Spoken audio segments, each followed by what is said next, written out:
그래서 그 결과가 나왔습니다. 근데 그 결과와 다른 선택을 할 수 있는 겁니다. 이거를 가장 잘 보여준 게 마이너리 리포트라는 영화입니다. 여기에 보면 어느 사람이 갑자기 체포가 됩니다. 이 사람이 뭐냐면 아내를 죽일 운명이라는 거죠. 그게 뭐냐면 패턴입니다. 이 빅데이터를 통해서 이 사람을 보니까 이 사람이 결국은 아내를 죽일 거라는 겁니다. 그래서 체포를 당합니다. 이게 문제입니다. 이게 앞으로 이제 인류의 어떻게 보면 포스트 휴먼에 의해서 인공지능에 의해서 우리가 지배당할 수 있는 위험성입니다. 근데 문제가 뭡니까? 자유의지가 있다면 인간이 이 패턴을 안다면, 이 정보를 안다면 뭡니까? 자유의지를 통해서 자기 행동을 바꿀 수 있다는 겁니다. 인간은 운명적인 존재입니다. 인간의 운명을 결정하는 건 크게 보면 두 가지라고 얘기합니다. 습관입니다. 습관이 운명입니다. 또 하나가 뭡니까? 성격이 운명입니다. 내 운명을 바꾸려면 습관을 바꿔야 되고 성격을 바꿔야 됩니다. 그러면 습관과 성격을 어떻게 바꿀 수 있습니까? 운명은 습관입니다. 습관을 만드는 건 뭡니까? 행동입니다. 행동하게 만드는 건 뭘까요? 그 사람 행동을 결정하는 건 뭘까요? 성격입니다. 성격을 결정하는 건 뭘까요? 뭘 것 같습니까? 생각입니다. 잘하시네요.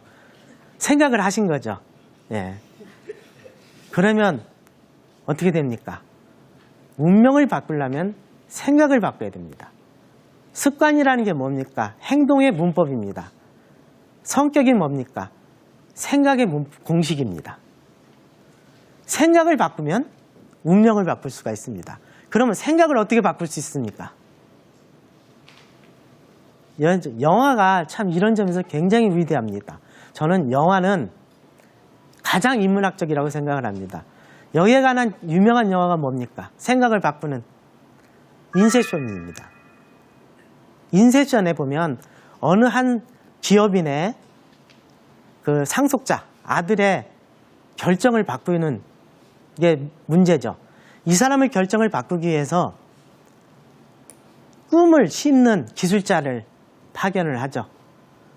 이 사람의 무의식에 들어가서 이 사람한테 꿈을 심어 놓는 겁니다. 왜 꿈을 심습니까? 꿈에 의해서 생각이 바뀌는 겁니다. 그러니까 무의식의 지배를 받죠, 인간은. 그게 꿈입니다. 이 사람이 어떤 꿈을 꾸느냐가 이 사람의 생각을 바꾸는 겁니다. 저는 자연과학은 사실의 과학입니다. 현실의 과학입니다. 사실을 탐구합니다. 있는 현상을 보는 겁니다. 인문학은 뭡니까? 상상의 학문입니다. 꿈의 학문입니다. 인공지능 시대에서 진짜 중요한 게 뭡니까? 지식이 아닙니다. 우리는 지식 가지고 인공지능 경쟁 못합니다. 상상입니다. 아인슈타인이 지식보다 중요한 게 상상이라고 그랬습니다. 그게 바로 인공지능 시대에 인류가 인문학을 통해서 배워야 될 문제입니다. 이 상상력의 학문. 그러려면 인문학은 꿈의 인셉션을 해야 됩니다. 왜 꿈이 중요하냐면 우리 시대가 불행합니다. 그래서 헬조선이 나왔습니다. 요즘 젊은이들을 보면 꿈이 없습니다. 대학에 들어와서 1학년 때는 잘 학교를 다닙니다. 2학년 때부터 고민합니다. 내가 뭘 해야 되지? 특히 인문학 전공자들, 인구론이라고 하지 않습니까? 내가 무엇을 하고 직업을 할 것인가? 점점 어떻게 됩니까? 현실을 통해서 꿈을 상실합니다. 꿈이 없다는 게 불행한 겁니다. 인간이 행복하다는 게 뭡니까? 현실 속에서 꿈을 실현해 나가는 게 행복입니다. 그러니까 꿈이 없어지는 게 문제입니다. 꿈의 학문, 저는 인문학이라고 생각을 합니다. 우리 시대 인문학의 중요한 일은 뭐냐면 인공지능이라는 판도라 상자에서 희망이고, 인공지능 시대에서 인공지능과 더불어 살고 인공지능을 우리가 자유의지에 의해서 내 운명을 바꿀 수 있게 하려면 꿈이 있어야 된다고 생각합니다. 이 꿈꾸는 학문으로서 인문학, 이게 저는 희망이라고 생각을 합니다. 예, 감사합니다. 네, 교수님 잘 들었습니다. 포스트 휴먼 시대 인문학의 역할이 무엇인지 이런 말씀을 아주 신선하게 잘 해주셔서 고마운데요. 제가 몇 가지 좀 질문을 드려보도록 하겠습니다. 신은 죽었다라고 독일의 철학자 니체가 얘기를 했습니다. 우리가 다 그 뜻을 알고 있습니다. 더 이상 사람들이 신의 존재를 믿지 않기 때문에 죽었다는 거죠. 근데 리차드 도킨스라고 하는 영국의 과학자는 신은 만들어졌다 이렇게 얘기를 하는데 이 발언을 우리가 어떻게 이해를 해야 될 것 같습니까? 예. 어떻게 보면 니체는 신은 죽었다 했는데 도킨스는 신은 없다라고 얘기한 셈이죠. 우리나라 책으로는 만들어진 신이라고 번역이 됐는데 원래는 딜루전 가시죠. 신은 망상이다. 이제 지금 만들어졌다기보다는 망상이다. 이런 얘기를 한 셈이죠. 그러니까 도킨스의 문제의식은 뭐냐면 인간은 진화를 통해서 생겨난 거지 신이 창조한 게 아니다. 근데 인간이 신이라는 망상을 갖게 됨으로 해서 좋은 점보다는 나쁜 점이 너무 많아졌다. 이 나쁜 점 때문에 오히려 인류가 더 불행해졌기 때문에 여기서부터 계몽을 해야 된다. 그런 얘기를 했다고 생각을 합니다.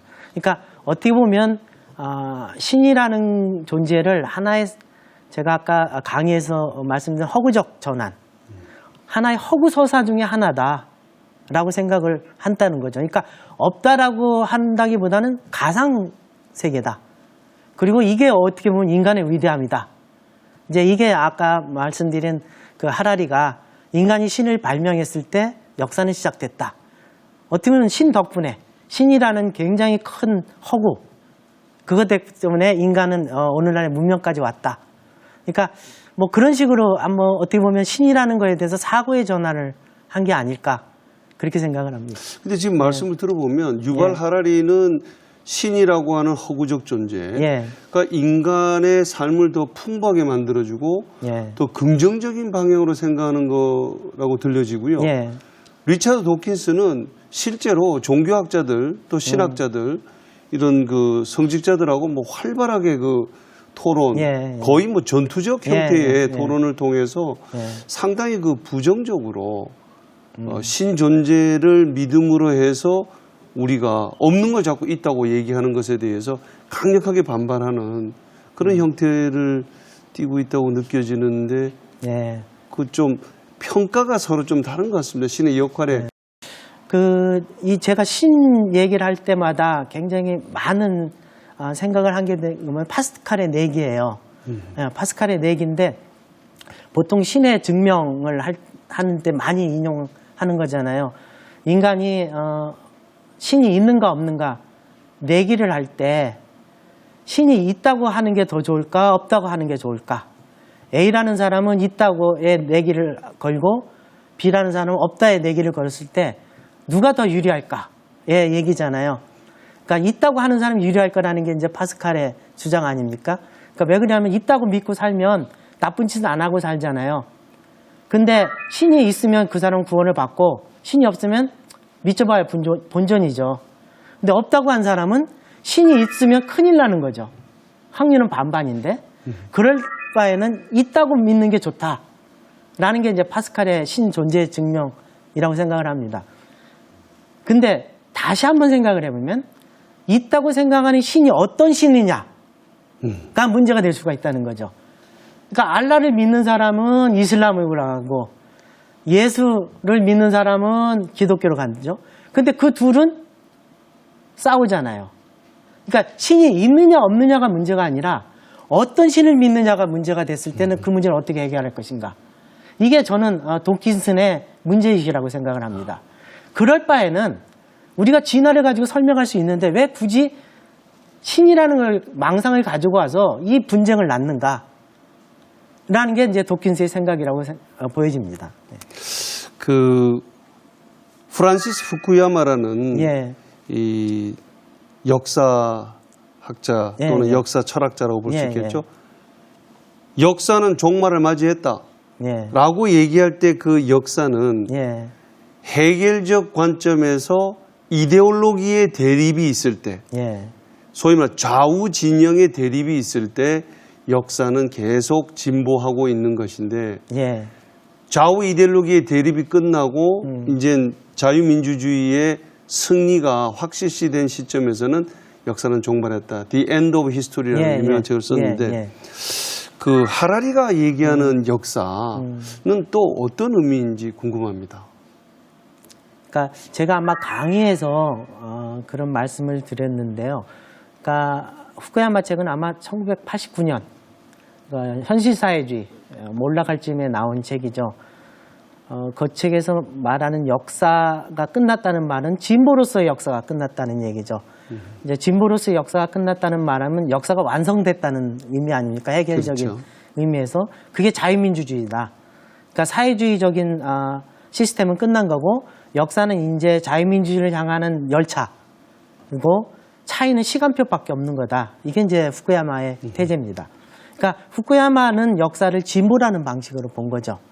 제가 아까 강의에서 말씀드린 것처럼 기껏해야 5천년이라는 거죠. 그러니까 역사를 진보로 보느냐, 진화로 보느냐의 차이라고 생각을 합니다. 진보와 진화 예.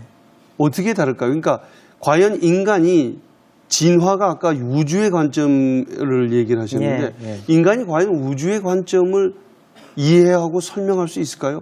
개미가 2차원의 세계에서 살면서 인간이라고 하는 3차원 세계, 심지어 허구라는 4차원 세계까지 만들어내는 저는 개미가 인간을 절대로 이해할 수 없다고 생각하거든요. 근데 인간이 어떻게 우주의 관점을 이해할 수 있을까요?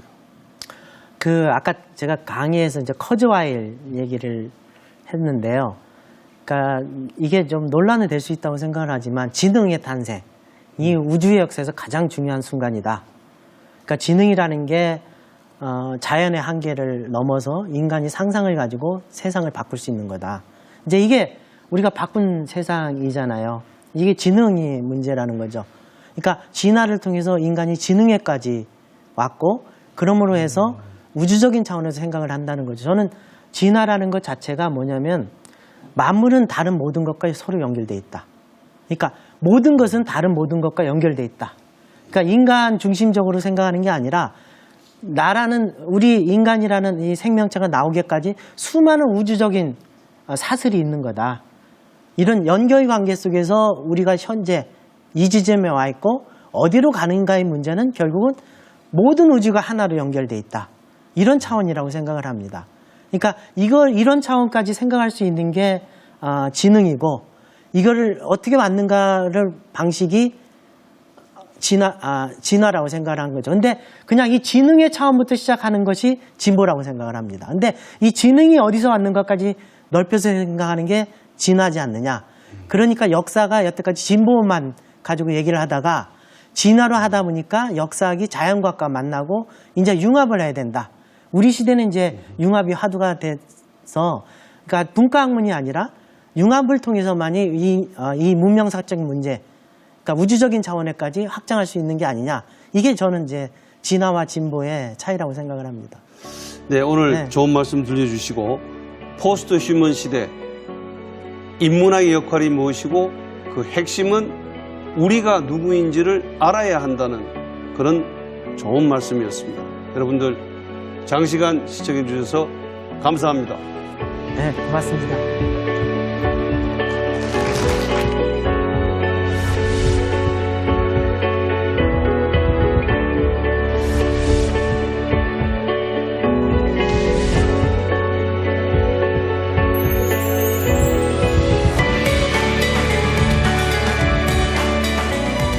저는 이 균형점을 로봇이 발견할 수 있는가 없는가 하는 것이 바로 그들도 윤리적인 판단을 내릴 수 있는가 없는가의 핵심이라고 생각합니다.